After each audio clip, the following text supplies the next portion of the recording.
He's got one foot in the frying pan and one in the pressure cooker. Believe me, as a bowler, I know that right about now, your bladder feels like an overstuffed vacuum cleaner bag, and your butt is kind of like an about to explode bratwurst. Hey, do you mind? I wasn't talking when you were bowling. Was I talking out loud?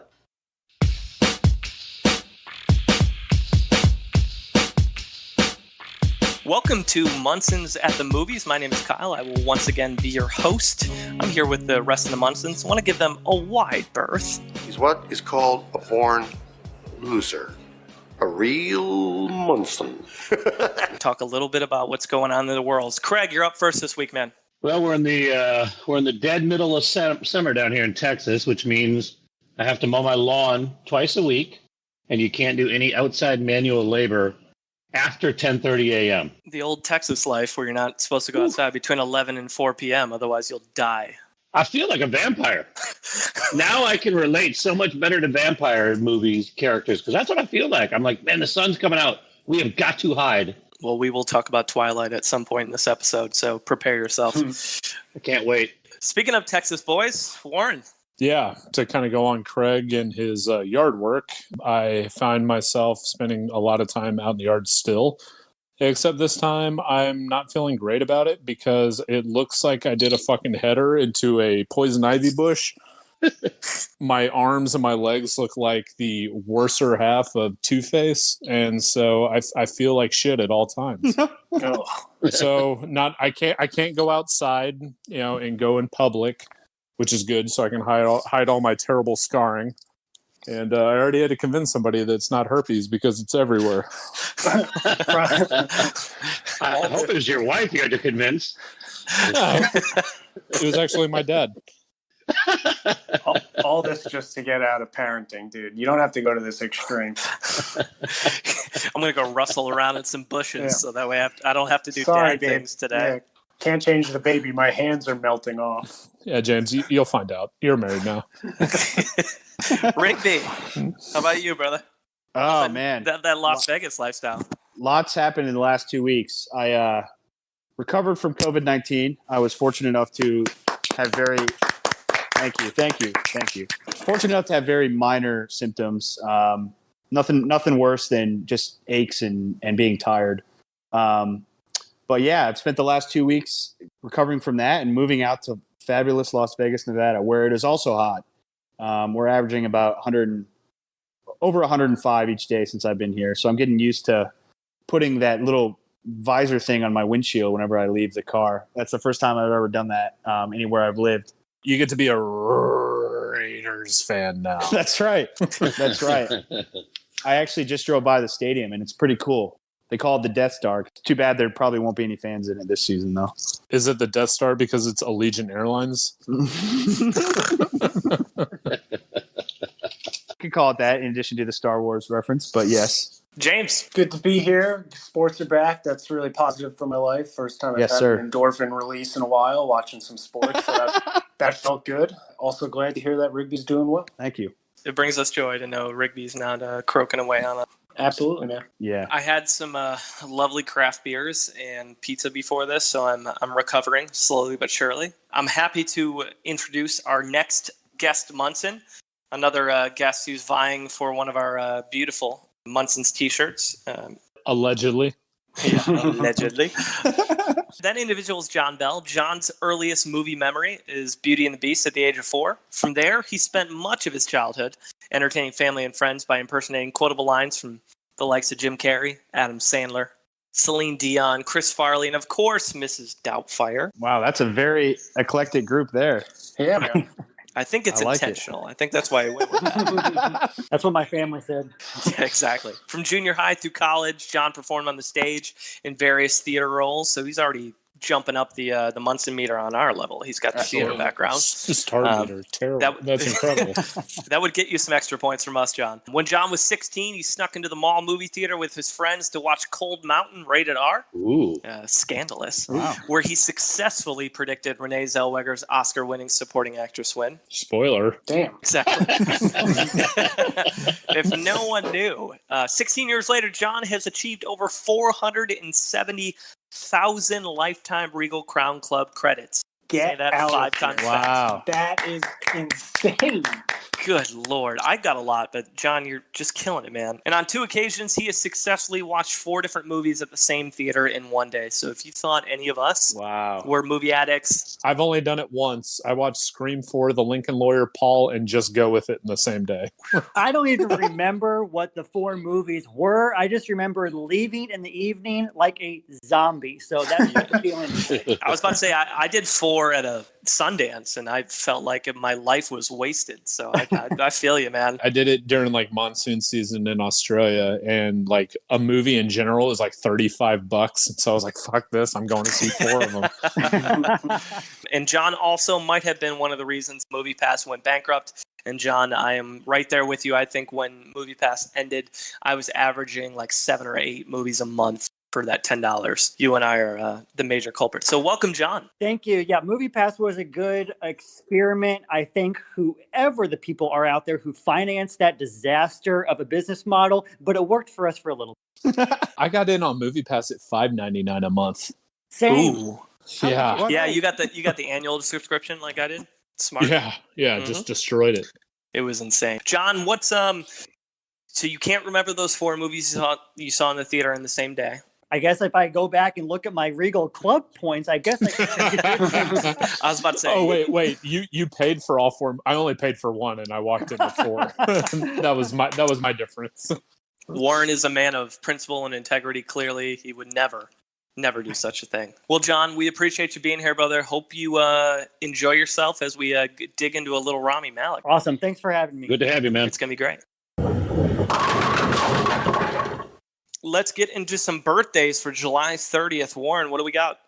We're gonna start out with Arnold Schwarzenegger. How old is Arnold? From the famous Terminator franchise, Predator, basically any badass 80s, 90s action movie, and Batman and Robin. It doesn't ring a bell, but I'll take a guess based on the movies you named. 65. Oh, he's got to be older than that, right? Yep. 72 for me. I'm going to go 74, Warren. 75. I know he's up tight, there.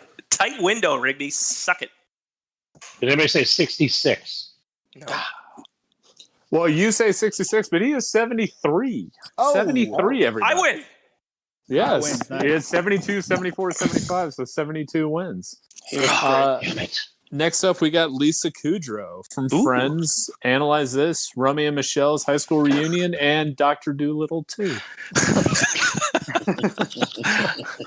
Lisa is 49. 52. I was going to say 55. Well, someone already said 52, so I'll say 54. They're always a little older than you think, the TV characters. I know. Warren, how about 50 on the dot? She's 57. She's going to blush wow. at all you guys. So, yeah, looking good, Lisa. Yep. Love it. Last but not least, we got Lawrence Fishburne from The Matrix, Boys in the Hood, and Matrix Revolutions. What about Biker Boys? Yeah. That one's too big a low-hanging fruit. He also had a really funny cameo in Predators. Give me 61. 65. 59. 56. I'll go 58. 59. James on Let's the go. dot. Oh, I know my Larry Fishburne. Exactly. It's a good thing to know. Not only were it those 3 people's birthdays, but we also have Terry Crews, Tom Green, Jean Reno, Martin Starr, Gina Rodriguez, Vivica A. Fox, Hilary Swank, Yvonne Strahovski, Jamie Presley, and Christine Taylor. Lots of parents getting nasty on Halloween. Wow. Masks on, condoms off. That's what's happening. July 30th. Wow. It's going to be hard to beat that as the most popular birthday in Munson's lore. That's like 40 weeks on the dot to Halloween. So we had 5 actors that we threw on the wheel this time. Those 5 actors were Kate Beckinsale, James Remar, Keira Knightley, Oscar Isaac, a.k.a. James D'Ampiro, and right. Rami Malek. And as you know by now, Rami Malek is what we landed on with the wheel. Because as we know, the wheel hath spoken. The wheel decides. The wheel hath spoken. The wheel decides. Yes, I like that when we whisper that. So we're going to get into some Rami Malek discussion, talk a little bit about career, kind of where he's come from, where he's going. But before we do all of that, James is going to take us down the path of a little bit of actor trivia. So, John, give you a heads up on how the game goes. I'm going to read 3 facts. 2 of them are true. One of them is a fact about one of the stars from the Fast and the Furious franchise. So use that knowledge to kind of deduct and figure out what you think is the fact that isn't about Rami Malek. Okay. So fact number 1, he has a fraternal twin brother who works as a movie producer. Fact number 2, he was in the same high school and graduating class as Kirsten Dunst and Rachel Bilson. Fact number 3, he once dated Christian Slater's sister. Oh. Damn, dude. He was on a show. You're getting good, buddy. Yeah. It's taken a lot of research to find some of these things. I'm going to say the first one. I know he has a fraternal brother, like a twin brother, but I don't think he's a movie producer. I'm going to go 2 as the lie because I think that's Paul Walker. Shit. I like guessing the lie and also guessing the actor. I know. That's a nice. I'm going to go that 1 is a lie, but I'm really interested in who has a twin brother who's a producer. Because Rami Malek's brother, I don't think is a producer. I think he does something a little bit different. Doesn't Vin Diesel have a twin? And maybe he is in movies. It's very possible. It's Vin and Ben Diesel. Number 2 is definitely true. If you know about trivia and where they came from in California, I think there were a lot of actors and actresses that went to school together around that time. Number 3, I'm not actually sure about who he dated, but I believe 1 is also the lie that he does have a twin brother, but he's not a movie producer. Well, guys, all the guesses in. The one that no one chose was number 3, and I can confirm that is a fact, that he actually did date Christian Slater's sister, Emily. They went to high school together. That high school that they went to was also the same high school that Kirsten Dunst and Rachel Bilson went to, which means fact number 2, also true. They're in the same graduating class. Fact number 1, Rami actually has an identical twin brother named Sammy, who is a teacher in California. Fact number 1 was actually a Vin Diesel fact. He has a fraternal twin brother who's a movie producer. What's his name? I got it. Paul. Oh, Paul Diesel. Diesel's definitely not their real last name. Yeah. We talked about him a while ago. We talked about it when we had John on, Rigby's brother. Craig, when you referenced that, I was like, wow, Craig nailed it. That's actually true. I really wish his name was Richard Diesel. Just name Dick Diesel. James, that's a beautiful fact. It's a good misdirection because he does have a twin brother, and I mean, how you can't paint that any better than that. That was good. One of the cool things I read about him and his brother is they did what everyone fears twins would do. And Rigby, maybe you can add into this, but they did pretend to be one another in different life scenarios. One of them was Rami actually pretended to be his brother to help his brother pass and get his teaching degree from UCLA. Wow. That's a hilarious story. Yeah. He did a Greek monologue for his brother. Yeah. And he's like, dude, I don't know anything about Greek monologues or acting. He's like, well, I actually prepared one like a week ago for an audition, and he did it and pretended to be him and passed. He had just finished up theater school at University of Evansville in Indiana, and was like, "Yeah, I'm ready for that. I've been doing this for years. Let's That's go." Hilarious. They asked Rami, they're like, "So, do you guys think you look alike? Because everyone says you're identical." He's like, "We used to be identical. We're not anymore." And if you look at pictures of them, they are identical. It's just his brother has a bunch of facial hair. Yeah, one of them works out every day and focuses on how he looks to help with his career, and the other one works a 9-to-5 job, so physically they look a little different. All right, Case, tell us a little bit about his snapshot and box office history.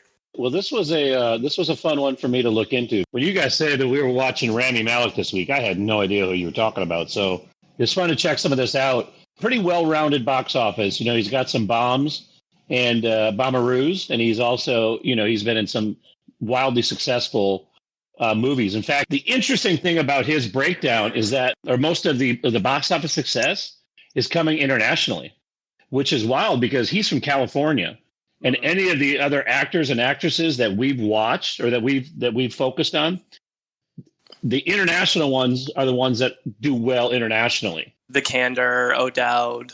It was pretty interesting to look at because he's kind of done it all, and it was fun to look into. I mean, it makes sense because he comes from an Egyptian background. Both his parents are Egyptian, so he's got that international presence from that standpoint. Because there's not... How many other Egyptian actors can you name in Hollywood today? The guy from The Mummy? Is that all you got? I don't even think he's Egyptian. He's probably not, so... Talking about Brendan Fraser? Exactly. Appreciate your case.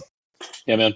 That frames it up pretty nicely as we start to get into Rami Malek's career. And when you start to look at his early days in Hollywood, it's not terribly different than a lot of actors, if you could compare it to. I mean, he struggled a lot to get gigs, and his early gigs were on TV shows in small parts. For example, his acting debut was on an episode of Gilmore Girls in 2004. He was on 2 episodes of the show Over There in 2005. We're talking he's been acting professionally for 16 years, from 2004 to 2020. He was in an episode of Medium in 2005. And I would contend that his role in the show The War at Home between 05 and 07 was probably his first big acting role. And I know a few of you guys have seen this show. It definitely was his first big role. He was in 21 of 44 episodes. Rami plays a guy. Kenny is one of the characters on the show. He's the best friend of the oldest son, Larry. And you find out in the first episode, which I actually watched on YouTube earlier today, just as like a refresher, you find out Kenny is gay, but none of the other characters find out until like the second season. And the main character is Michael Rappaport. He thinks both of his sons are gay because apparently that was like a funny thing to joke about in the like 2002 to like 2005. The jokes that he makes are like deep cuts to Kenny. Stuff gets a little more serious in the second season when he comes out to his parents and they kick him out of the house in season 2. And he moves in with the family instead of being handled by Child Protective Services. And the show received critical acclaim, got a couple of award nominees for Kenny's coming out story arc. That's some heavy shit to handle as like your first main role. I think it's a very dynamic role that really shows Rami's acting ability. It's different from movies to TV shows, so it's a different framework for him and a different type of format of acting on a stage rather than in a movie set format. But I think it shows the dynamicness of portraying someone that has the funny and the comedic lines, but also the seriousness that goes with it. But I think Rami showed that his character was a visible portrayal for many people watching who experienced that and could really see themselves in him as well. And that takes us to 2006, which was his first feature film, and that's the infamous Night at the Museum, the first of 3 films in that franchise. And I am covering that this week. I've got the first feature film category. I will start with this. It's got in terms of its scores on IMDb and Rotten Tomatoes, important to frame it up. On IMDb, it's got a 6.4 audience and a 5 from the critic side, and then Rotten Tomatoes 67, and then a 43 from the critics. So audience tend to like this movie a little bit more than the critics did. Not great critical acclaim on this front. The movie stars Ben Stiller. He's a security guard at the American Museum of Natural History. This movie's really interesting to me because in college, I interned at the American Museum of Natural History for a summer between my junior and senior of college. So it wasn't just watching a movie, it's comparing it to what the actual museum looks like and if it's an accurate representation. My frustration with the movie starts with the fact that it wasn't actually filmed at the museum. It was filmed in a stage in Vancouver, Canada. Tax breaks, bro. Exactly. It was supposed to be filmed, I think, in Quebec originally, and Ben Stiller's like, nah, I want to do it in Vancouver. So they did it in Vancouver. So I could tell you that the setup is similar in some ways, but the museum is very different than what they filmed. The cool part is the first time I ever went to the theater or to the museum was the winter of 2006, which is right after the film came out. I went there 2 months after the release of the movie, and I was reading some data, and they said that the attendance of the museum went up by like 40% or something like that in the holidays. So I was part of that statistic, that data point. But I went with my evolution class in college. Liberal arts, that's what's up. Some interesting parts of this. I mean, the hijinks of Ben Stiller's character being a security guard, and the idea is There's an Egyptian tablet from Ahkmenrah that has magic powers and essentially causes all of the animals and people in the museum to come alive at night. Ben Stiller's just trying to like manage the museum at that point in time.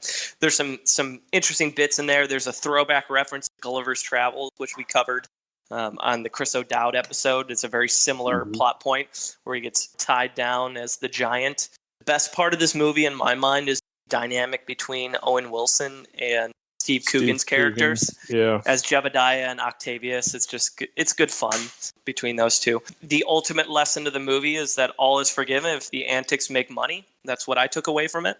You can destroy the museum, but if it gets more people to show up, then you're good. You can keep your job.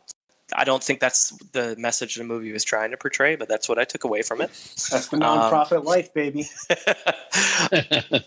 After that, I will say this. Rami Malek is not in the movie much. He plays Ahkmenrah, who is in his coffin for most of the movie until the end. And even when he is awakened, he's of Egyptian descent, so he sells it from that standpoint, but he doesn't have a ton of lines. It's accurate from the sense of, from an archaeological perspective, pharaohs were very young. So he is very young in this role, and so he fits it from that standpoint. But he's not asked to do a ton. It's a pretty minimal role. You think he's like this really angry mummy, and it turns out he's just happy to be out of his coffin after being in there for 54 years every night. My understanding is that the depth of his character gets a little bit better as you go into Night at the Museum 2 and 3. I just thought it was a fun movie. Anyone who's gone to the Natural History Museum, like you said, Kyle, when you go there, there is inevitably a line to take a picture with the Easter Island head.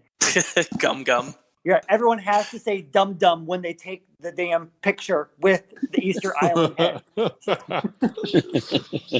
Think of the roster of actors in this. I mean, it was insane. Yeah. Dick Van Dyke, Bill Cobbs, Carla Gugino, Paul Rudd, Ricky Gervais, Mickey Rooney, Robin Williams, Owen Wilson, Steve Coogan, Brad Garrett, and then a really brief appearance by Charlie Murphy as a taxi driver at the end of the movie, which is probably coming off his success from Chappelle's Show, which I thought was really fun. That's hilarious. To make you guys get off me a little bit about not watching certain movies, my cousin Shay is actually in this movie Night at the Museum, and I still haven't seen it.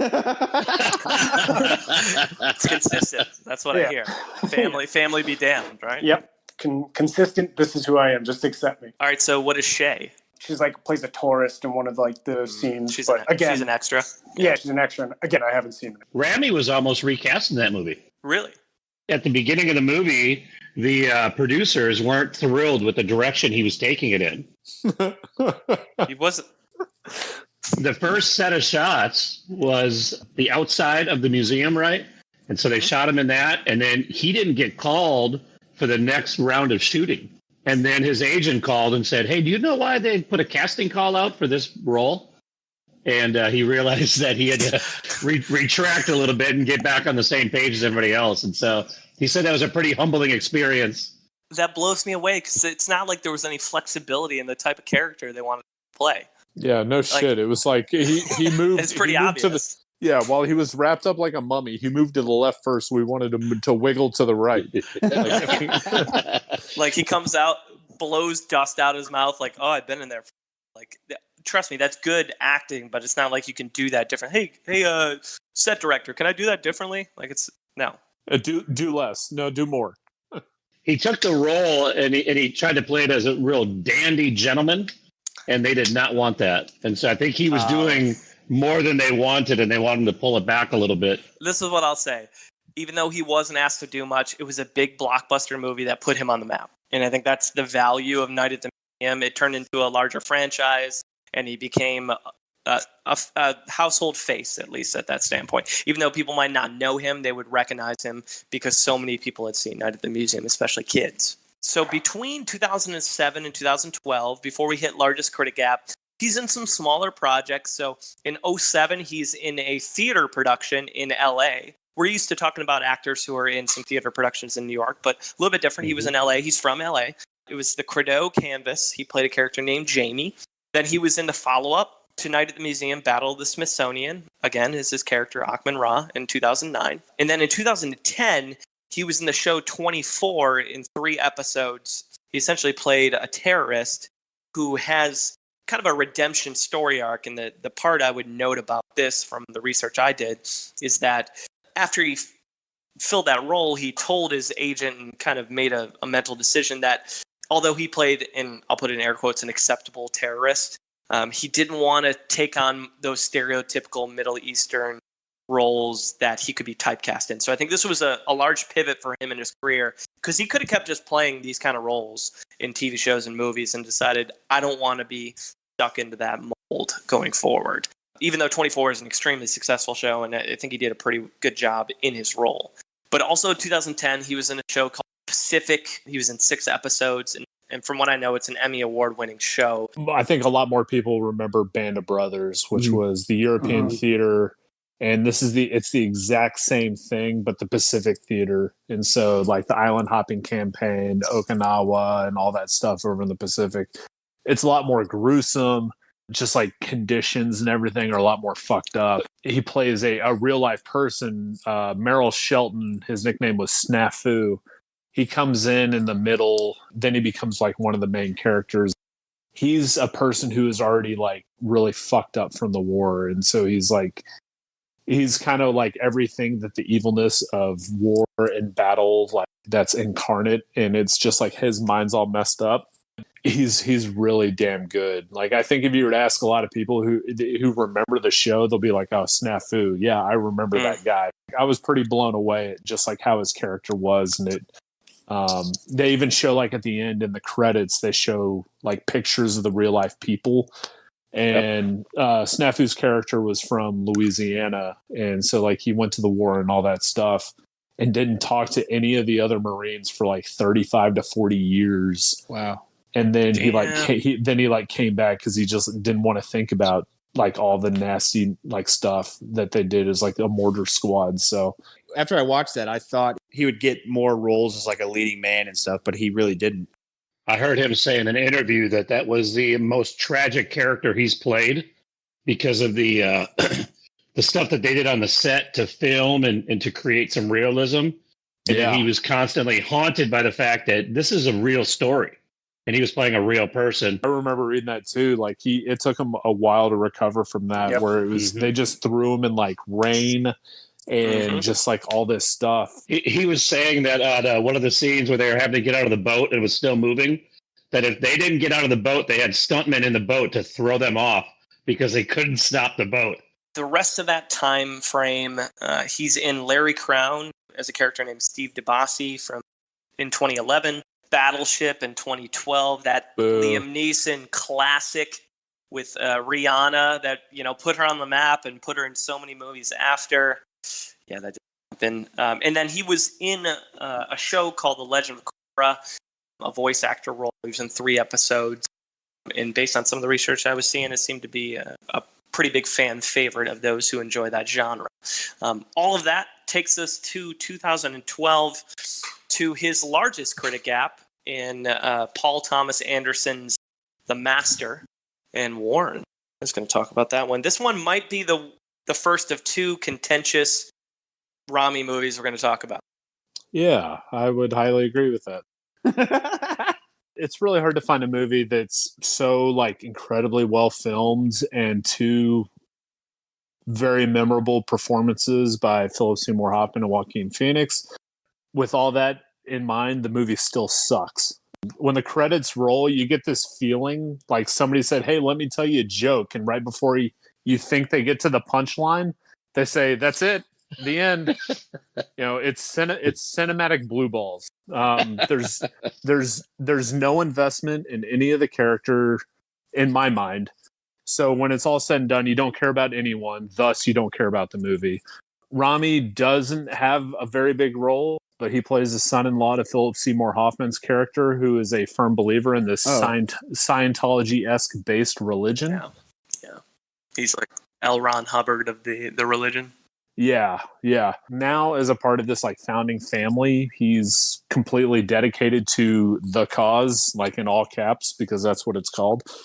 There's nothing spectacular about his acting, but I think the main takeaway is that Paul Thomas Anderson, who is widely viewed as one of the more underrated writers and directors today, cast him in this movie.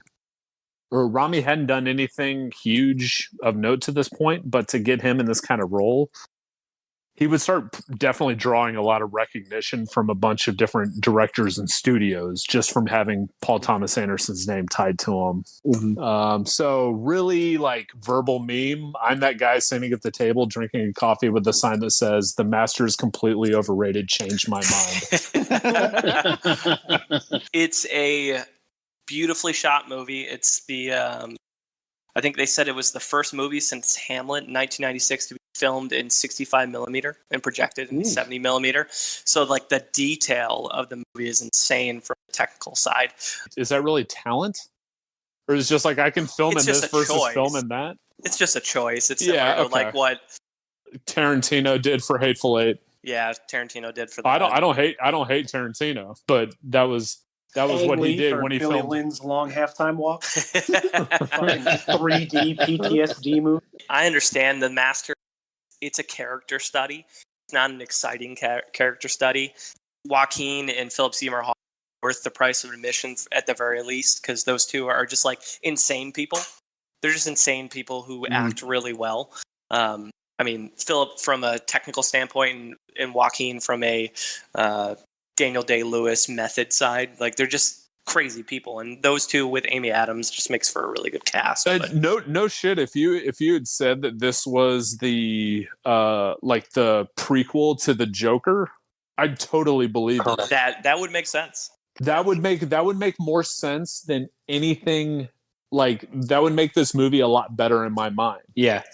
Because that is like the demise of this character that Joaquin plays, but otherwise he's just this depraved guy who fucks sandcastles and drinks torpedo propellant, and I'm supposed to care about this guy, and I just don't.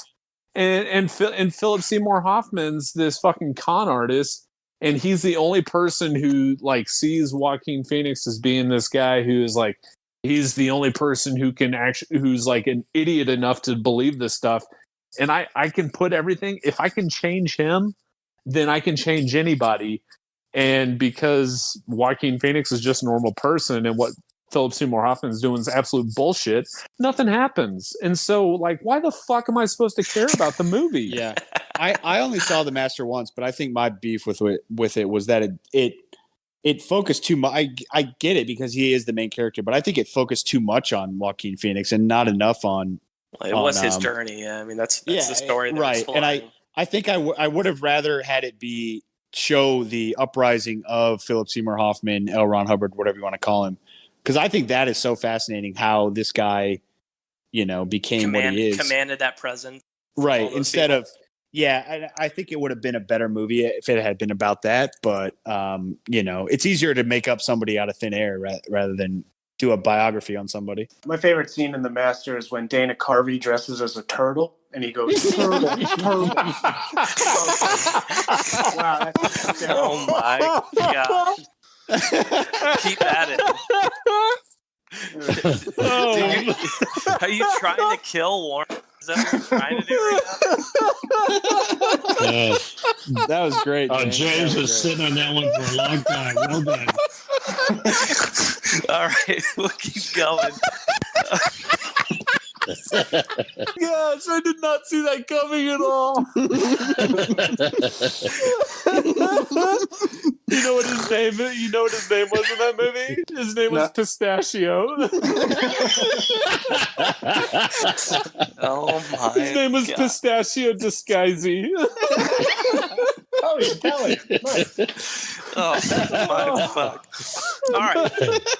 All right, 2012 to 2013, he was in the Twilight Saga. He made his debut in the Twilight world in Breaking Dawn Part 2. He played a character named Benjamin. And then in 2013, he was in a movie called Ain't Them Bodies Saints. Played a character named Will. I've never seen it, but I've heard really good things about it. And that takes us to 2013, and we hit his highest critic score. And that's Short Term 12, and Rigby has this one. The most memorable performance was not Rami Malek. It was not Brie Olson. It was Keith Stanfield. Mm-hmm.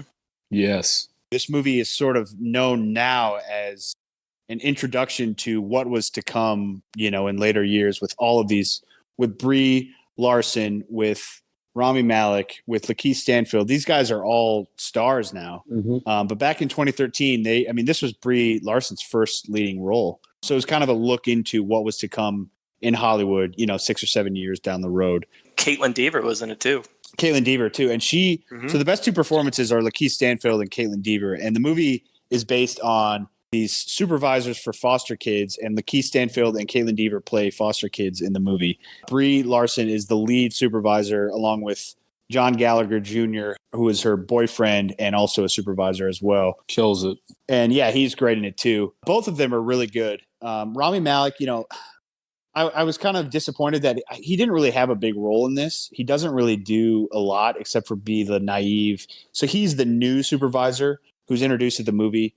The movie starts with John Gallagher Jr.'s character explaining like the process and telling jokes and stuff, just basically introducing Nate, who's played by Rami Malek, to the role. I kind of wish he had a bigger role in it, but it's kind of minimal. Other than just sort of following orders and trying to interact with the kids and stuff, he's kind of light, if I'm being honest. The Brie Larson and Lakeith Stanfield are the two sort of performances that I think you take away from the movie the most. The acting performances are great. And again, I think there's something to be said. I think Caitlin Dever was probably like 15 or 16 when this movie was filmed, and she plays somebody about that age. And I think Lakeith Stanfield was probably a little older, but he plays somebody who was turning 18. But like I said, it was a look into the lens of what was to come. And they're really the talent of these 5 or 6 actors in this movie, and how they would all become household names a few years down the road. I don't really think the plot is really worth getting into, just because it's a movie about foster kids and their experience with the supervisors. And, there's some depression, there's some suicide, there's some drug use, there's some people trying to escape. I mean, it's sort of, you think it sounds kind of cliche, but I think because it is so realistic and so raw, that's why the movie did so well in the reviews. I think it's got a 98 on Rotten Tomatoes, which is pretty about as high as it gets. Yeah, I read an article yesterday, because in 2019, Brie Larson, that's when Captain Marvel came out, and that's also when Rami Malek won his Best Actor. So it was kind of a look back. Now that these two are some of the biggest actors in Hollywood, let's look back at this indie movie that was made 6 years ago. And so, I would imagine after those two had the year they did in 2019, that a lot of people sort of went back on this movie and checked it out, and were probably pretty impressed with it and saw it as a sign of things to come. They redid the cover, which is why I thought he had a much bigger part in the movie. Oh. Yeah, he really doesn't. The original cover was them chasing Sammy. It was Brie Larson chasing Sammy. In the beginning? Yeah. It was it was him with the American flag. So at the very end, that scene when the they're very running end. at him. Right. But they redid it, and so it honestly looks like one of those movies where it's like he's just not that into you, where it shows like all the characters like around the border of the movie. But it shows Brie Larson and Rami Malek, and it says Academy Award winner. Oh, wow. And then Lakeith Stanfield and James Gallagher, and then Beatrice from Brooklyn Nine-Nine. Yeah. Yep. Yeah. It was a selling point at that point. For sure. Yeah. That's why I thought he was going to have this huge role. His character plays a really important role. It's just not necessarily a huge role in terms of screen time. Yeah. Right. Other than getting spit on by Caitlin Dever, like, is there more? And that's funny too, because I guess that scene where he does the rap. His role is really a plot narrative in that they use him as a way to show you how it works. Right. So they needed him to kind of be like the naive. Right. I have no clue what's going on, and then I get spit on. I'm excited to work with underprivileged children, and then Lakeith Stanfield goes like, "What the fuck did you just say?" He's like, "No, I didn't mean underprivileged." He was like, "What do you mean by underprivileged?" Yep. It's like, I was left here by my parents. How does it make me underprivileged? And that's, completely true. And I think that's it definitely brings to light something that I think we just generally throw out as like a blanket statement. And so like, I fucking love this movie. I really did. Sure. I was blown away by like all the acting in it. Brie Larson, this is the best acting she's done. I never watched. I did not watch Room. It's heavy. I'll give you that. But I think she killed it. I thought the chemistry between her and Caitlin Devery was the best part of the movie. Chases her ass down outside Yeah. the house. Yep. And the whole thing about Caitlin Devery's dad and Brie Larson, it was good. Part of the reason people gravitate to the movie, because yes, it is about the kids in this facility, but it's really more about John Gallagher and Brie Larson's characters and how much of themselves they sacrifice for these kids, and how they kind of give up their mental health and their financial health in a lot of ways to do it. Yeah. I think a lot of people can relate to that work in the nonprofit space and work on that side. I was really surprised by the movie. I know, Kyle, you said, like, you guys got to watch this movie. And so I was like, oh, man, here comes a fucking shit bomb. But I really, really enjoyed it. See, I'm not always wrong. It's a good indie film. 2013, before we hit the bomberoo, that is his lowest critic score, we see Spike Lee's a remake of Old Boy, and he plays a character named Browning in 2013. So the original Old Boy came out in 2005, so it's weird that they did a remake of it not that long after it. The original Old Boy rocks. It's awesome. So good. But because my rule of thumb, everyone said this movie sucked, I refused to ruin the original and never saw this remake. Same. You're the reason it lost almost $25 million, James. Damn, that's bad.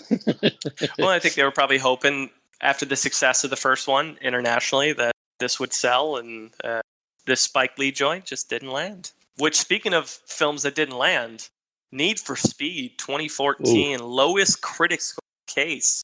What do you got for us? First of all, I had a hard time finding this movie. I had to record it off of Sci-Fi on YouTube TV, and I believe it was airing at like 4:30 in the morning on a Tuesday. So I knew that I was gonna be in for quite the viewing. As I read it, I was so optimistically looking forward to this movie, because in my head, as I was reading all the reviews, it sounded like Gone in 60 Seconds meets Cannonball Run. And the movie definitely did not turn out that way. Need for Speed is the film adaptation of the video game series. It was written by brothers George and John Gatlins. The story centers on Toby Marshall, who's played by Aaron Paul. Long story short, Aaron Paul is wrongfully accused in the accidental death of a young member of his team named Petey. Fast forward, Toby, again played by Aaron Paul, is released on parole, and he's set to avenge Petey's death. And they don't really explain.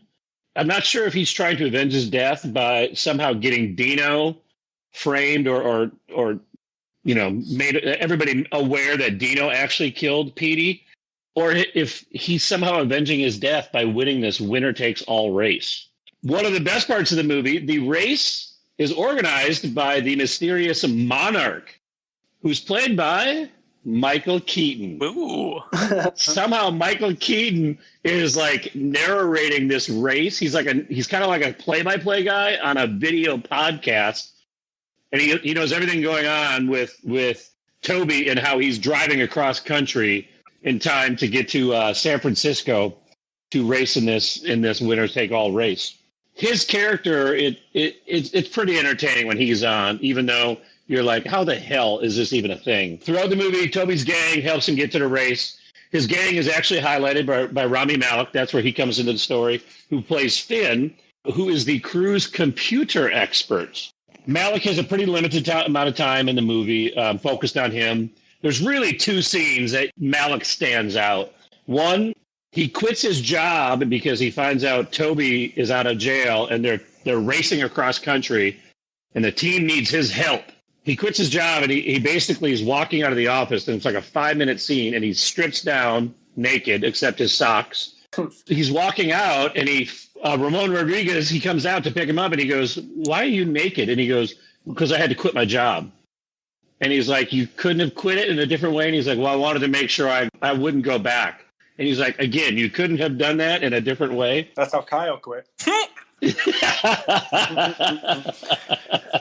With dignity. Yeah. There you go, with dignity. And then the other scene that's actually really cool, they're driving down the interstate 70 miles an hour. Him and another guy pull up to the race car that Aaron Paul's driving, and they fuel it up while it's going.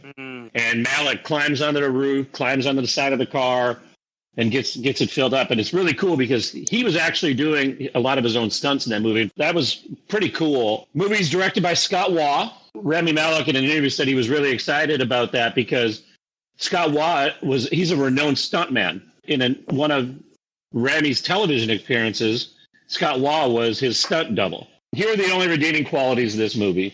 Very interesting filming style because the director, like I said, was a stuntman. So he brought a whole different perspective. I enjoyed the fact that the actors did a lot of their own stunts. Now, there were 77 stunt performers credited on this movie. Now, it sounds like a lot, right? But compared to this, Gone in 60 Seconds, which came out several years before, had 112. Furious 7, which came out about the same time, had 206 stuntmen and 1,300 visual effect credits. I thought that was crazy. And then I'll just sum it up with this. I found this review on jordanandeddy.com. Recommending Need for Speed would be like recommending to someone that they should drink Coke every day. It might taste good, but it certainly isn't good for them.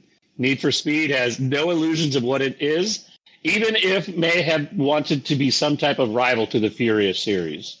And I thought that was a pretty good review to sum it up. 2014 to 2017, he's in another Spike Lee joint. He's into Sweet Blood of Jesus. He plays a character named Seneschal Higginbotham, essentially a butler, caretaker type. He gets murdered by the main female character in the movie.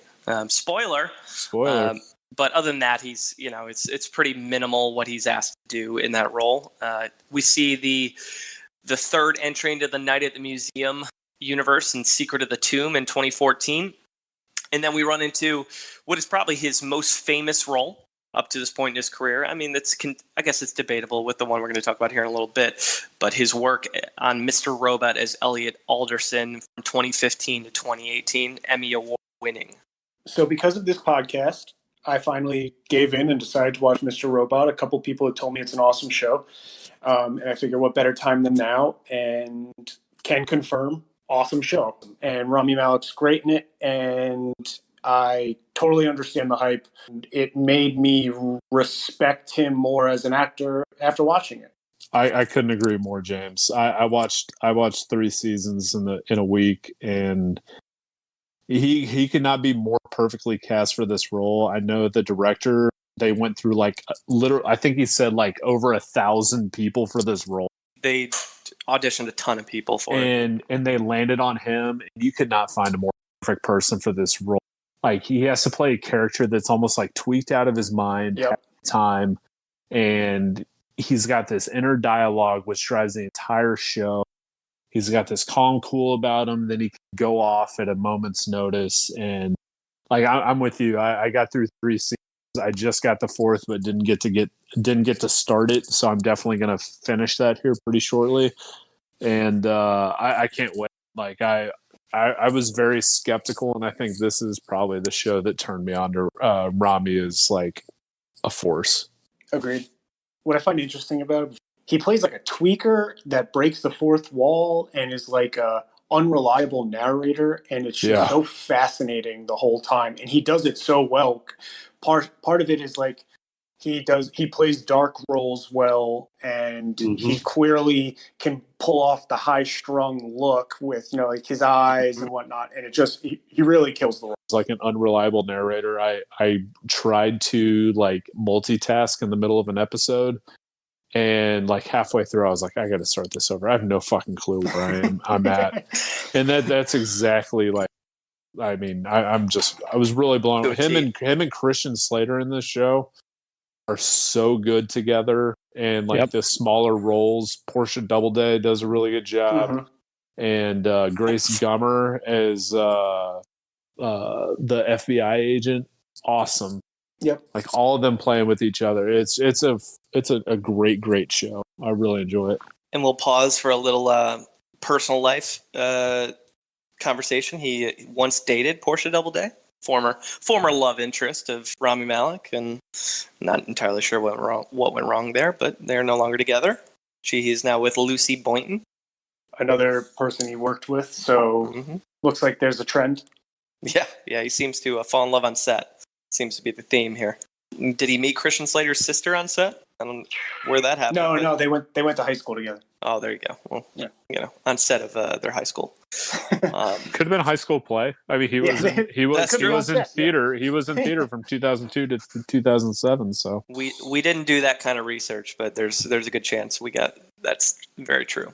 Normally we don't talk about video games on this podcast, but he lent his face, his voice to a video game Until Dawn in 2015 as a character named Josh. And I know, James, you were crushing that today. I bought this game when it first came out because it had such high reviews, and I was looking to get like a role-playing game, and I played it for so the plot of it is awesome. It's like a classic horror movie where you're in a cabin in the woods with your friends, and you have all these like high school / college stereotypes where there's the jock and the cheerleader and the nerd, and you have to try to get them to survive until dawn, hence the name, and there's someone out there who's trying to kill them.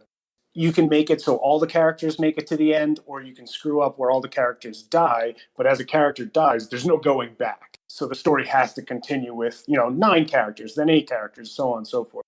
And I played the game when it first came out for 20 minutes, killed 2 characters almost instantaneously, got so scared, never played it again. I was like, nah, I'm just going to throw, I tried, but it makes me too nervous.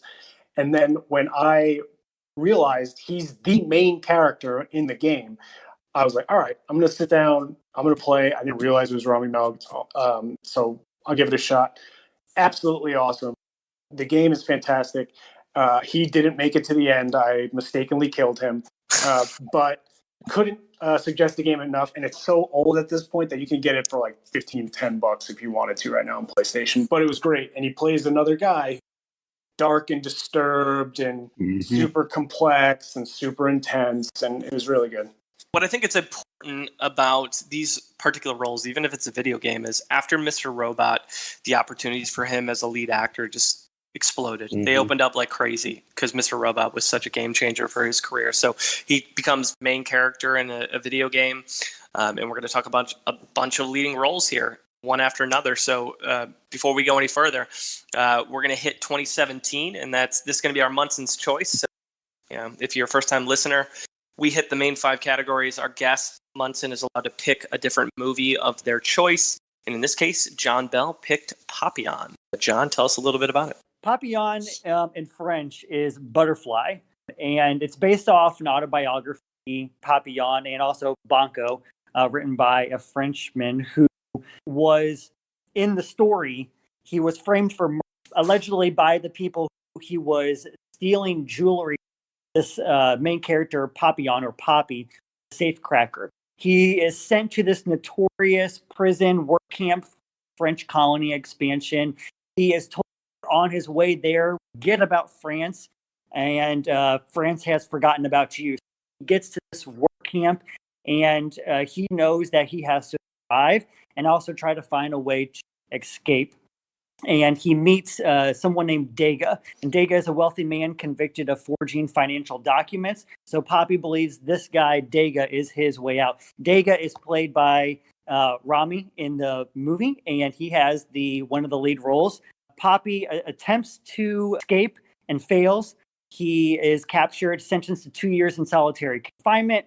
Rami's character, Dega, is providing him coconuts throughout the movie while he's in confinement to help with his nerve. And Poppy does not reveal that is who is giving him the coconuts, and he kind of keeps that relationship and that bond together. When he's released from solitary confinement, he reunites with Dega, who has since been working in a privileged role with Odin, and he has access to keys. So they forge an escape together, and they are successful until they are captured at a Colombian convent, which is an interesting place where they end up.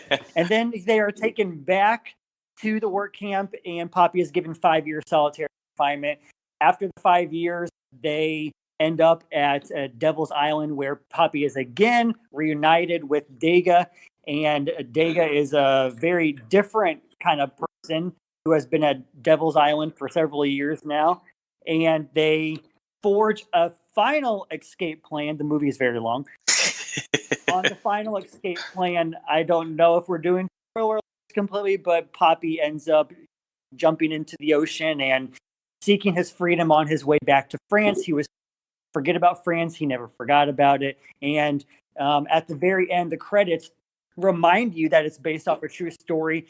But even with that lies some of the controversy, because later on, there were a lot of discrepancies that were alleged, so that maybe not everything was his story. But I think the movie at the end kind of did an interesting way of acknowledging that when they show Poppy as an older man and he's releasing these documents and these to a publisher, and they ask if this is all yours, and he says it's the story of many men.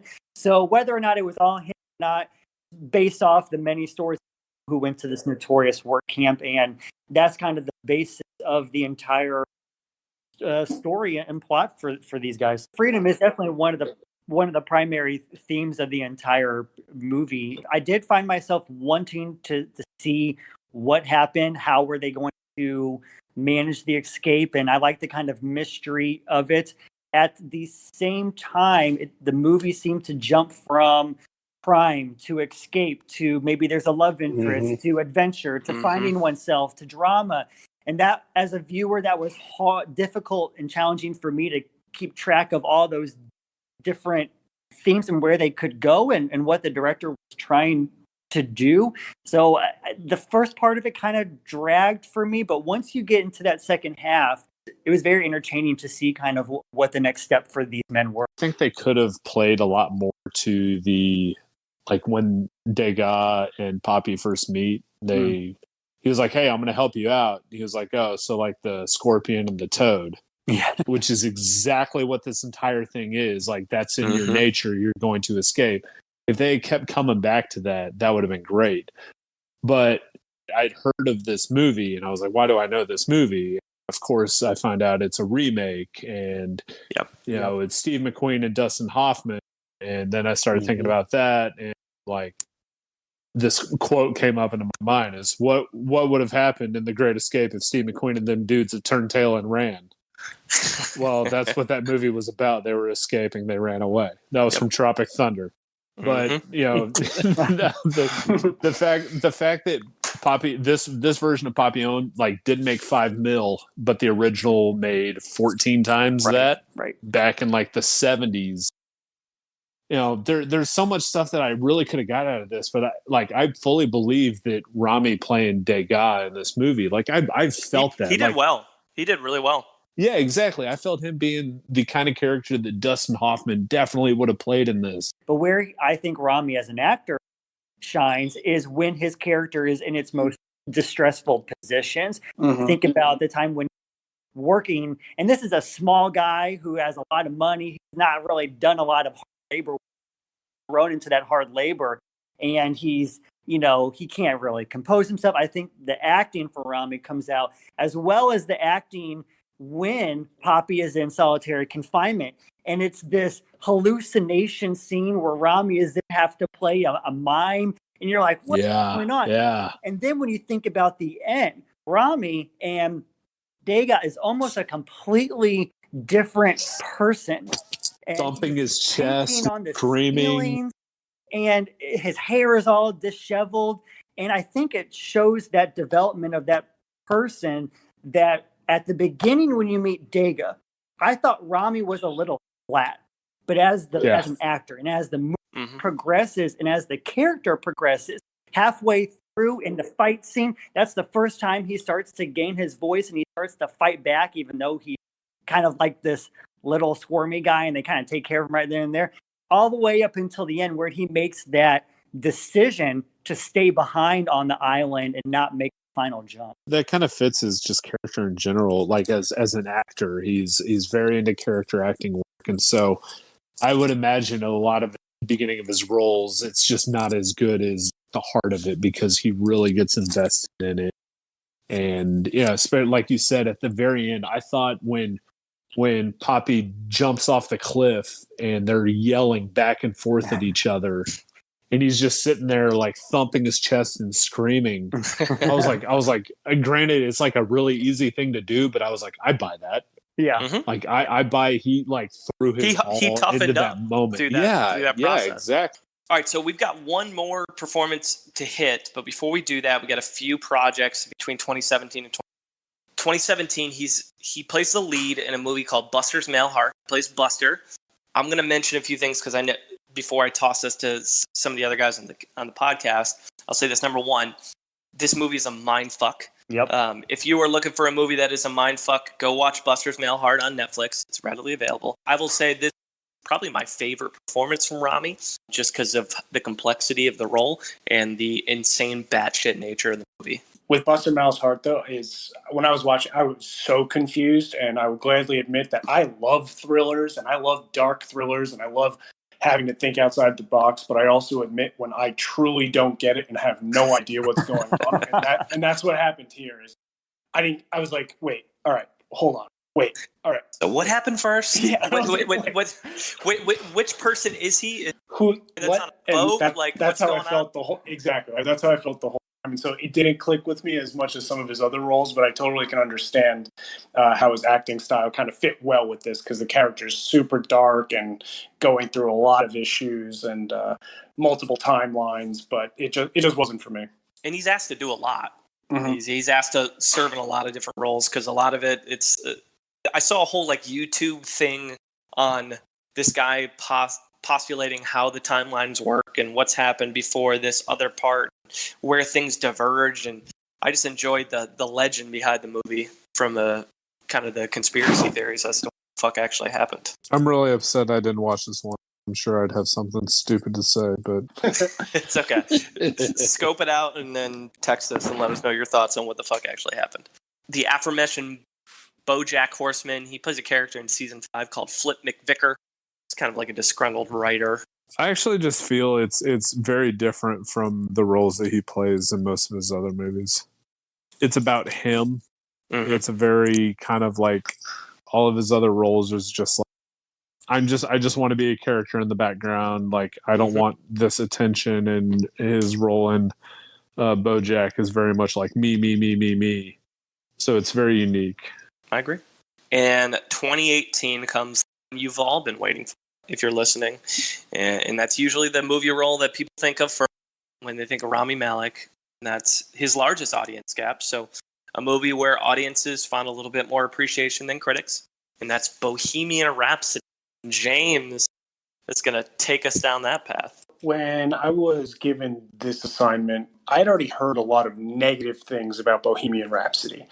And so, as Warren discussed, like hype both in a positive way or in a negative way it also drastically affects my opinion as well. Like if someone tells me a movie sucks, I have such low expectations for it that when I go in and see it and it doesn't completely suck, I'm like, I don't know why they said that. And with this movie, I want to kind of, instead of going through like the plot and my thoughts there, what I would say is there's two different movies here. One of those movies is, the first movie is for people who don't know anything about Queen, like myself. All I knew about Queen was a ton of hits that I loved listening to growing up, like to get pumped for like Pee Wee football. And their lead singer was like the alpha of all frontmen. And he died from complications of HIV. And that's literally all I knew about. And so when I watched this movie, I was like, all right, everyone tells me this movie sucks. And then I watched it, I was like, no, dude, this is fun. Like, this is just a fun movie. Like, it's a little formulaic, but like Rami is fully committed to his role. And like, the music's amazing. I was like, I don't know, it's just an enjoyable movie. And then I researched the movie and why it was getting such negative reviews. And that's what I want to discuss with you guys. And then I realized that the second version of this movie is for fans who know Queen's story and are fans of Queen. And the reason they hated this movie is because this movie is just simply untrue. And that was what I didn't realize. I was like, oh, well, if I was a fan, I'd also be upset. But I'm not a fan. And so this movie was fun. And it was just like lighthearted, good story that like about a unique guy. And so I'd rather just kind of get your opinions on the movie since you guys seem to know a little bit more than I did. I would say my beef with it really is like I do enjoy Queen, like you, James. My favorite song from them by far, probably top 10 song, is It's Late. Fantastic song. Go listen to it if you don't know the song. But I understand like the story. Rami Malek's playing Freddie Mercury. He comes from this family, does all this stuff, and all and his dying of complications from HIV, and it was more of just how the movie was put together that bothers me more than anything. The movie won an Oscar best film editing. Yeah. They won 4 Oscars, but that one is offensive. There is a goddamn scene when they're sitting outside talking about stuff, and it's just two jackasses on 2 different cameras, and they're like, all right, cut to 1, cut to 2. It's a cut every 1, second. Cut to 2, cut to 1 to 2, 1, 2, 1, 2. And it is so bad that like that one scene, I think for me, the fact that I don't like it was because I watched it after it won all the Oscars. And I was like, oh man. And then I just seen like Rocket Man. And the fact that Rocket Man, the reason Rocket Man didn't win anything was because it came out in February and this other one comes out in November. Like, that's absolute bullshit. Rocket Man, in my opinion, far and away 100 times better than Bohemian Rhapsody. I would totally agree. Taron Egerton singing all that stuff. Mm-hmm.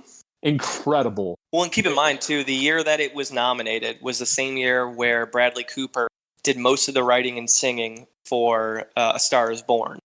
And yeah, but that was the 5th time that movie had been done. So who the fuck cares? Yeah. True. And it was still a good movie. I still enjoyed that movie. I really did. I don't really care for biographical movies because everybody goes in with this frame of reference saying this is what this role has to be. Sure. And if that role, in their mind, what they know of that person, if it reaches it, they're like, oh my God, that was the best movie ever.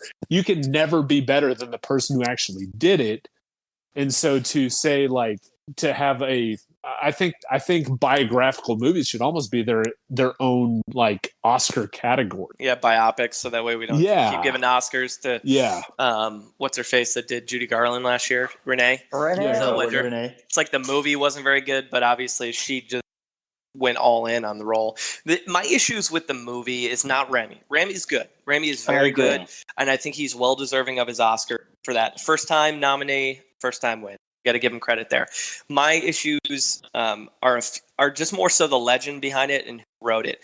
You can tell it's the band who wanted a particular narrative pushed forward. And there's a line at one point halfway through the movie when they're having their first choral and the band's like, there's no Queen without us. And it's like, you motherfuckers went on your way to put that right in the script so that the world knew, Brian May, that, you guys are important when clearly this guy is the genius who is the cog in the wheel. That's number one. Number 2, and I think I've mentioned this before, it's just like a watered down product. And when you compare it to Rocket Man and how more vivid it is in terms of these 2 individuals and their personal stories, they watered it down so they could get into Chinese markets. And the Chinese markets won't allow like explicit LGBT stuff in their so they allude to a lot in the movie, but and I'm not asking for like fucking hardcore shit, you know what I mean? But like, give me more of a gritty character study of what's going on with this guy. If it's going to be about Freddie Mercury and not a Queen biopic, and that's also my problem. I think they were trying to bridge both sides. They're trying to make it about Queen, but also highlight Freddie. Like, pick one or the other. Go all in on Queen or go all in on Freddie. I was going to say that too, Kyle. I feel like they really phoned the movie in because like half the movie is about the Live Aid concert too, and which is awesome. It's awesome, but it's like that's half the movie, So it's either like you're either going to make a movie about just but they made up all that shit about when he came out too. He came out after Live Aid, and they just had him come out before. He didn't announce that he was HIV positive until the day before he actually passed away, which was like 7 years after the Live Aid concert. So like when I was doing research afterwards, I was like, whoa, none of those last like 6 years of the movie actually happened the way they described it. Like, the band didn't break up so he could do solo projects. They stayed together that whole time. Yeah. In between those 2 years before Live Aid, and like he released solo projects, but so did other members of the band while they were still touring and still together and still Queen. One of my favorite scenes, and I think one of the most real, even if it may have not been accurate because Freddie was so private. We don't know. Freddie was so private with his life. Was the scene where he's in the hospital going to get treatment, and he walks by a patient who is visibly has and is obviously suffering from HIV/AIDS, and the patient lets out a "Ayo." Yeah. And Freddie just sits there and responds back, "Ayo." And Yeah, that was powerful. Freddie was so loud with everything about his life, but you can, in the movie, I could get a sense that he was struggling internally. And I think that also goes back to the wonderful performance of Rami and the Oscar-worthy performance. And I remember sitting in the theater thinking, Rami is going to win the Oscar, just as I predicted Renee Zellweger. 2 for 2, baby. You know, just the sheer amount of all in itness that Rami put into the performance, the movement coaches, the vocal coaches. And he learned the piano for it, too. The amount that he wore a wig the whole time. I mean, it's not even his really hair. He already has short. That everything that he put into this, the amount of people into it, is definitely a career-defining experience. I think it launched. I mean, you're going to see so many biopics of music, like music biopics coming out now. You kind of had it with like Straight Outta Compton and Get On Up, but like now, ever since the success of Bohemian Rhapsody, which kind of outdid expectations. I mean, you're going to see you had Rocket Man, you have the Elvis one coming out. I mean, who knows what else is down the pike? A lot. I feel like that's a huge genre that you're going to see in the next like 5 to 10 years. I can't wait for Paul Walter Hauser to play the Jack Black biopic at some point in time. It's going to be great. I love Paul Walter. Straight Outta Compton fucking rocked. It was awesome. To round out Rami's career between 2018 and now, he was part of, again, we don't usually mention podcasts on the podcast, but he was part of a podcast called Blackout, an 8-part podcast in 2018, which is pretty interesting.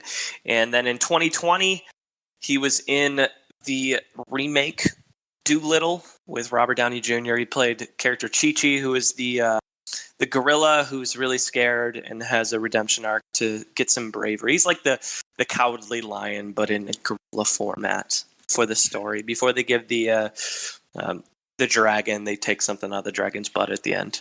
That's the end of the movie. Spoiler alert. But that brings us to the end of his career. If you're a first-time listener to the way this works, rank each actor on a scale of 0 to 100. Each one of the models will get a chance to evaluate. We evaluate on a few things. We look at their longevity as an actor. We examine their pop culture impact. How recognizable are they as a name in the acting world? We evaluate their range as an actor, their awards footprint, if they have any other talents to direct, dance, produce, write, whatever those things happen to be. Their personal life, whether they're a great human, a Gandhi, Mother Teresa type, or just an absolutely terrible human. And then we also look at their comedy chops. Of the list, I'm going to go first. When I look at Rami, I think there's something to be said to the fact that he won an Emmy on his first nomination, an Oscar on his first nomination.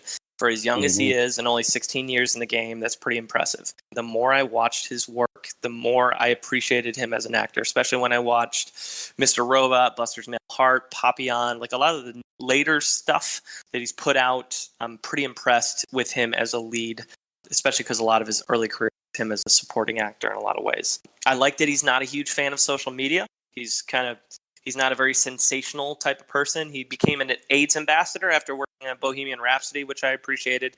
And the part I think is the coolest is, you know, he went to school in a small school in, well, I guess it was not small school, but he went to a smaller school in southern Indiana, dealt with a bunch of student debt like a normal person. He was working a job as delivering pizza. He considered doing real estate. The struggle's been real for him as a human and as an actor, and I can appreciate that. So with all that said, I'm going to give Rami 74. James, you're up. Like Kyle mentioned, he won all the awards: Golden Globe, Screen Actors Guild, Emmy, and an Oscar. Probably doesn't have the name recognition yet that he deserves, but people now know of him because of Bohemian Rhapsody and Mr. Robot. Mr. Robot rocked. I'm sorry I was late to the game on that, but I am an absolute fan now, and I'm excited to continue watching it.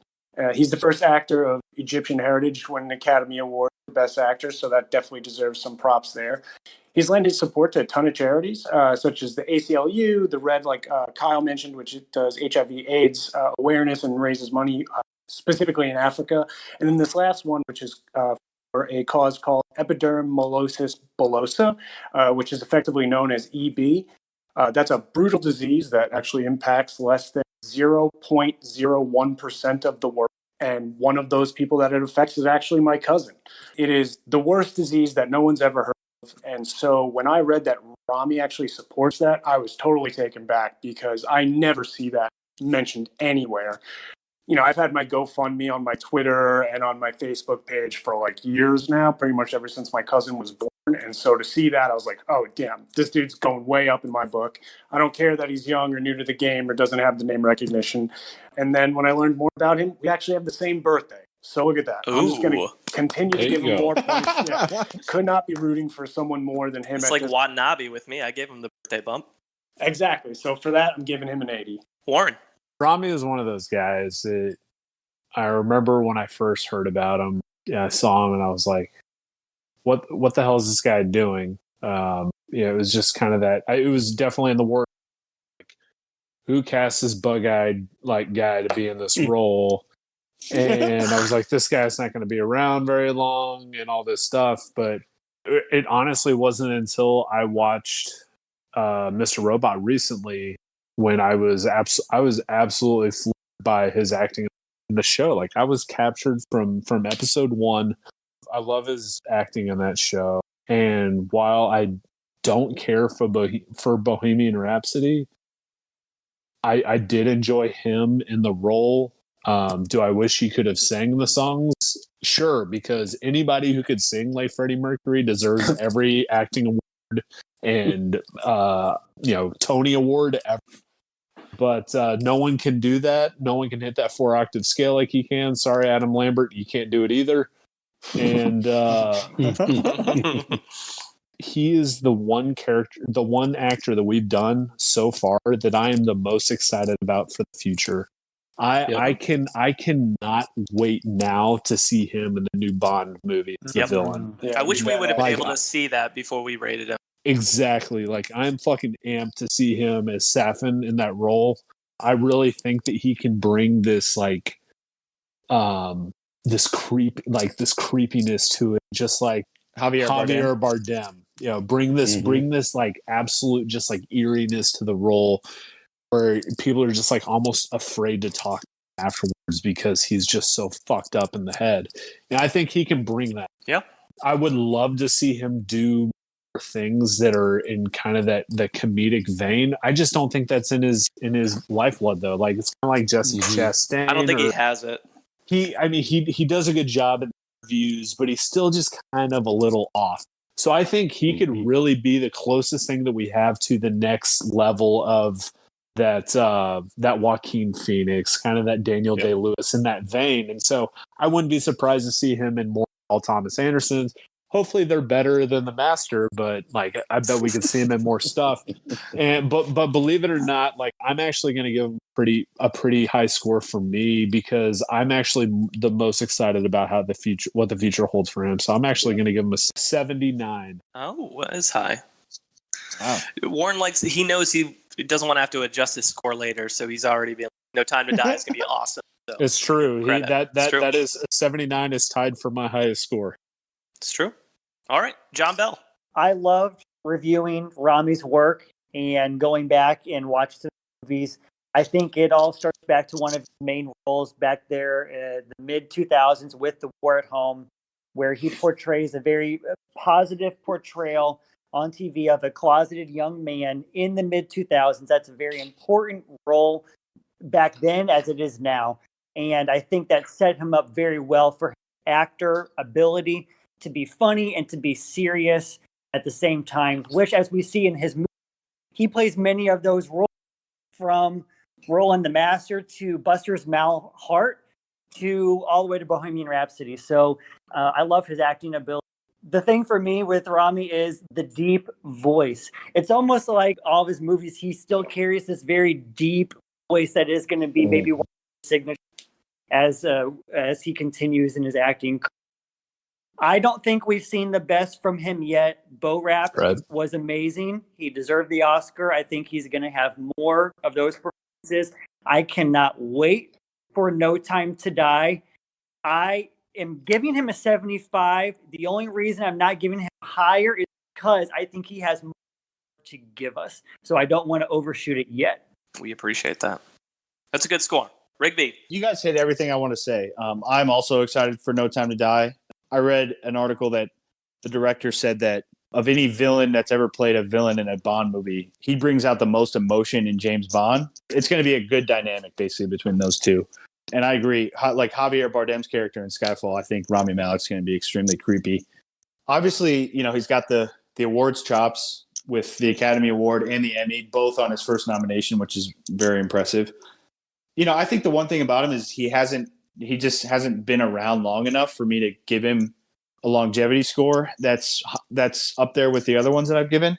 He does earn points with his philanthropic background, his activist background as well. So I think he's also the first person that we review that's won a Best Actor award. And correct me if I'm wrong, but I think that's correct. So he gets points for me there. So with all that being said, I'm going to give him a 78 as well. All right. Case, round us out.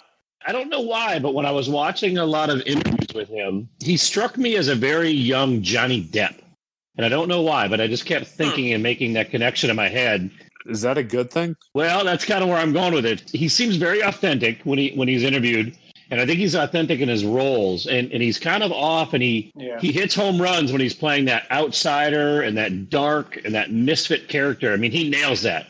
But that's also, I think that's kind of a lot of him, and I think that's why he's so good in those roles, because he may not be acting as much as we think he is. And that's why I'm also excited to see him in that Bond role, because I think that's a real high-level acting role. But that's also why I really liked him. And that's why I like this podcast. This has been a pleasant surprise for me because, again, when you guys said his name, I had no clue who he was. I didn't even know that he was the guy in Bohemian Rhapsody that everybody was talking about. So it's fun to really get out and watch his movies. So I'm actually going to give him one of my higher scores, which is a 74.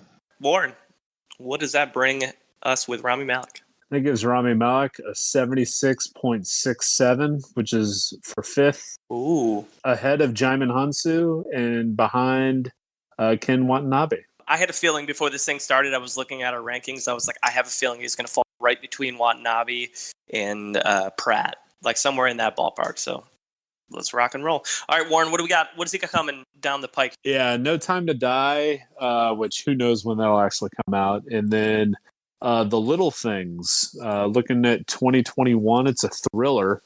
And that is starring Rami Malek, Jared Leto, and Denzel Washington. Oh, that's a big time cast, man. Creepy characters within Leto and Rami Malek, that's for sure. Exactly. But the plot is two cops track down a serial killer, which is a tale as old as time. But who's going to be the serial killer? Are you going to put Leto in it, or are you going to do Rami Malek? It's Denzel. I hope it's Denzel. Yeah, let's throw it for a bone here. Denzel's trying to do something. Yeah. No, it's going to be being the good guy. Yeah. Actually, no, I could see both of them actually because they both play creeps. Like a lot of the other actors we've covered, when we see it on Twitter and on Instagram, we'll put it out there for the world. Like we mentioned, our first episode was on DGL. And he took some serious time off. He's pumping out 3 movies this year. 7500 just came out. He's got the Power Project coming up pretty soon, and there's another one later this year. So we will profile them as we see them. Okay, we've got 5 actors for consideration on our next episode. Those 5 actors that we pulled from our mega list of actors are Rebecca Hall, Jim Broadbent, Taraji P. Henson, Daniel Kaluuya, and Alfred Molina. Everyone, Alfred Molina, John baby. included. Who do we like? What do we not like? Anyone but Jim Broadbent. I retweet what Warren said. Broadbent's an interesting dude, but I don't know a ton of his. Retweet, like. Yeah. Daniel Kaluuya is a talented young actor. I'd be interested to follow his stuff. I think Rebecca Hall is also a bit of a sleeper. She's in good stuff, and I remember a lot of people really like The Town, and aside from it being like The Heat, but with like nun masks, I don't really remember much. I love The Town. If I have to watch that one again, I guess I won't be upset. She's also in The Prestige. Yep. She's in Christine, Frost Nixon, Iron Man. I guess I'll have to do. I guess I'll have to do the least amount of research for Rebecca Hall. So I'm all right with that. Taraji would be cool to get some comedy, like coming off the Rami stuff. There wasn't a lot of comedy there, so Taraji, she's in a lot of funny roles. So I know we'd enjoy that one. As always, the wheel decides, my friend. The wheel decides, and it's gonna fucking be Jim Broadbent. It's always what I don't want it to be. It's always what Warren doesn't want. All right, John, it's been an absolute pleasure, brother. Hope you've enjoyed your time. Thank you, today. John. Awesome. Thank you. Yeah, guys. thank you, John. It was a lot of fun. Let's take a public vote. Do we think John deserves a T-shirt? All in favor, say aye. Aye. I'm kidding. We don't have to do that. You're going to get a T-shirt. We have one. If we have one available in his size, I'm fine with the U.S. Postal Service sending one to him. Hope you're an extra small, John. Hope you're an extra small. Give him a tank top. That's 2 ayes and 3 abstained. Gained everybody. We've got some medium. In the words of White Goodman in Dodgeball, add 3 pounds to the women's locker room before you leave. John, any plugs you want to put out there about your personal life, things that, projects you're working on, anything like that? I was not prepared for that question. It's okay. Read the show notes, John. No. Everybody definitely, this is an important year. You have an important election coming up. So that is my plug. Make sure you register to vote. The 2020 election is coming up. And want to make sure that everyone's voices. We love that. Good call, John. We appreciate that. That's awesome. It's nice bringing on guests who can be the political ones and we can just ride that middle road, Yeah, that's great considering Mark and I both have political science degrees, but we won't touch it. True. Well, John, we appreciate you, brother. It's been fun. We will rendezvous back with the podcast on August 13th. That's when the next one will drop. As always, you can find us on Twitter at Munson's Movies. You can catch us on Instagram, Munson's at the Movies. You can email us, munsonsatthemovies@gmail.com. Please do interact with us on social media. Tell your friends, subscribe to us on podcast platforms so as future episodes hit. You can follow us. Any final thoughts from Munson? Oh, you poor little piggies. You can't even get your good cop, bad cop routine to work. Leave it to the pros. All right, Munson's out.